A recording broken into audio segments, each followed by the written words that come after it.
Bonjour à tous. En allant boire mon petit café ce matin au Café du Coin, je suis tombée sur cet article qui parle de GMS. Donc, GMS reste au bord du gouffre, foutage de gueule. J'espère qu'on voit bien. Donc, les ouvriers de GMS, vous savez, vous avez entendu parler, c'est presque 280 personnes qui sont en attente qu'on sauve leur entreprise. Ils se sont très bien rendus compte que les promesses qu'on leur avait faites, c'était essentiellement pour faire patienter jusqu'à la fin des élections. Actuellement, les ouvriers de GMS se rendent compte qu'il n'y a pas de repreneur pour leur entreprise alors qu'on leur avait dit qu'il y en avait deux. Alors aujourd'hui, nous avons le plaisir, l'honneur et l'avantage d'avoir dans notre département la visite de Jupiter en personne. Vous vous rendez compte ? Il revient à Oradour-sur-Glane, il est venu il n'y a pas très longtemps, donc pourquoi une deuxième fois, je ne sais pas, je ne vois pas bien l'intérêt. Et il va essayer de trouver un petit moment pour recevoir une délégation des ouvriers de GMS. Alors je ne sais pas du tout quel accueil va avoir M. Macron. Déjà il trie les journalistes, comme d'habitude, il y a des endroits où les journalistes n'auront pas le droit de venir. Il va faire son petit show bien chronométré, bien calibré. Voilà, enfin je ne crois pas, d'après ce que j'ai entendu au café ou ailleurs, qu'il va avoir un accueil peut-être à la hauteur de ce qu'il espère en Haute-Vienne. Enfin, si dans toute la France c'est comme ici, franchement je connais des personnes d'à peu près tous les bords, ça va du FN au LR, quelques socialistes, quelques communistes, pas mal de France Insoumise, mais je ne connais absolument personne, mais personne, qui parle de voter Macron. Je soupçonne un ou deux, mais personne ne l'affirme. Alors cet après-midi, je suis allée à ma banque chercher un carnet de chèques et j'ai discuté avec le monsieur qui était au guichet, qui d'habitude n'y est pas, je pense qu'il a remplacé quelqu'un, et un monsieur qui est de ma génération, qui approche la soixantaine, et qui m'a dit que les conseillers bancaires de sa génération avaient un rapport humain encore avec les clients. Ce que moi j'ai dans cette banque, ma conseillère, qui d'ailleurs est favorable à la France Insoumise, elle me l'a dit, elle arrange le coup assez souvent pour que j'ai pas d'ennui quand je pourrais en avoir. Par contre, ce monsieur m'a expliqué qu'avec la jeune génération, le rapport client et banquier, actuellement, ça aussi c'est en train de se dégrader, parce qu'avant il y avait quand même une compréhension humaine qui faisait qu'on n'essayait pas systématiquement de descendre un client. Maintenant, c'est le cas. Donc tout ça n'aide pas à lutter contre la pauvreté. Ce banquier était dans la même optique que moi. Il va voter France Insoumise. Il me dit qu'il a très peur pour la sécurité sociale essentiellement parce qu'il a des enfants, des petits-enfants. Et je peux vous dire que beaucoup de gens ont peur de ce qui va se passer.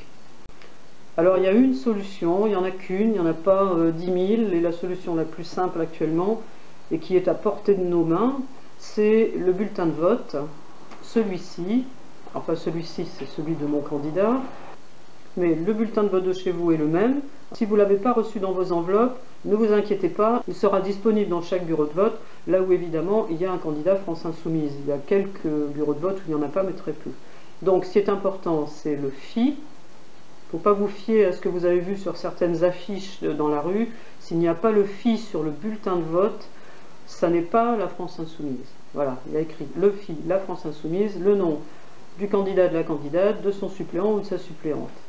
La période que nous vivons est très critique, et je n'exagère pas en disant ça. Jean-Luc Mélenchon le dit très bien, mieux que moi, mais il faut l'écouter parce que lui, il sait de quoi il retourne. Ça fait quand même 40 ans qu'il est dans la politique.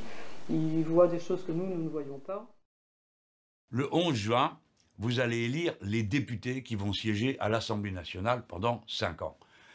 Ils ont un rôle extrêmement important. C'est eux qui votent la confiance au gouvernement, c'est eux qui déposent des motions de censure, ils votent le budget de l'État, le budget de la sécurité sociale, et d'une façon générale, toutes les lois qui organisent de la même façon et pour tout le monde la vie du pays. Le président de la République espère avoir la majorité absolue, de manière à n'avoir rien à discuter avec personne. Ce serait une erreur qu'il l'est. Pourquoi ? Il a déjà l'intention de changer le code du travail par ordonnance, c'est-à-dire sans débat dans le détail sur le contenu de cette réforme du Code du travail. Le Code du travail, c'est notre vie de tous les jours qui est en cause. Cela concerne la durée du temps de travail, les délais de prévenance pour changer vos horaires, la paye, le nombre des heures supplémentaires et leur niveau de paiement. Ce sont donc des questions extrêmement importantes.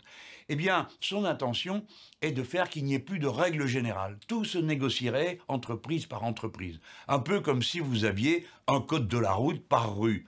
C'est absurde et surtout, ça met la vie de chacun et son organisation quotidienne très en danger. Il ne faut pas permettre que cela se fasse. Je vois aussi qu'il a l'intention d'augmenter la CSG. Cette CSG, ce n'est pas un impôt juste. Ceux qui gagnent le moins sont ceux qui vont payer le plus proportionnellement à leur salaire. Cela peut être jusqu'à 290 € pour une paye ou une retraite de 1200 €. C'est tout à fait abusif et cela va retirer 20 milliards de l'économie du pays. Cela va donc ralentir l'activité et augmenter le chômage. Vous devez rétablir de l'équilibre, de la discussion dans l'Assemblée nationale pour que les choses ne puissent pas être décidées à quelques-uns sans que personne ne puisse en discuter alors que la vie de millions de personnes est concernée.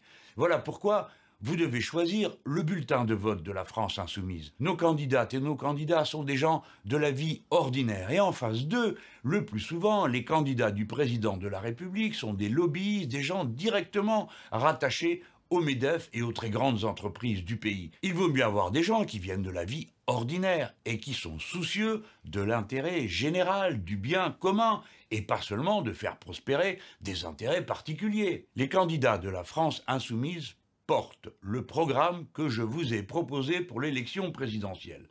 C'est le programme L'Avenir en commun. Si donc vous avez voté pour ce programme à l'élection présidentielle, eh bien vous pouvez voter de nouveau pour lui à l'élection législative. Dans le bureau de vote, vous pourrez immédiatement reconnaître votre bulletin de vote si vous souhaitez voter pour la France insoumise, car c'est celui qui porte le symbole phi.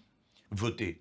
C'est notre liberté et notre dignité qui est en cause. En faisant le choix de la France insoumise, vous ferez le choix de l'humanisme écologique et social que ces candidats portent avec eux et le programme L'Avenir en commun. Voter, c'est notre liberté, c'est notre acte de résistance. Votez, faites le choix de la France insoumise parce que ce que vous voulez, c'est le bien commun et non pas l'intérêt particulier de quelques-uns.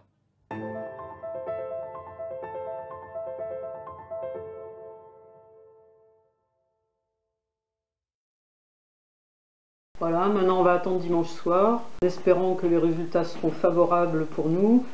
On va croiser les doigts et on vote correctement. Merci à vous tous. Je suis très contente de l'accueil que vous me faites, je ne m'y attendais pas tellement. Je pensais que les vidéos YouTube c'était plus pour les jeunes, et ben apparemment non, c'est pour tout le monde. Donc je suis très contente de ça. Je vous en remercie et je vous dis à bientôt. Au revoir.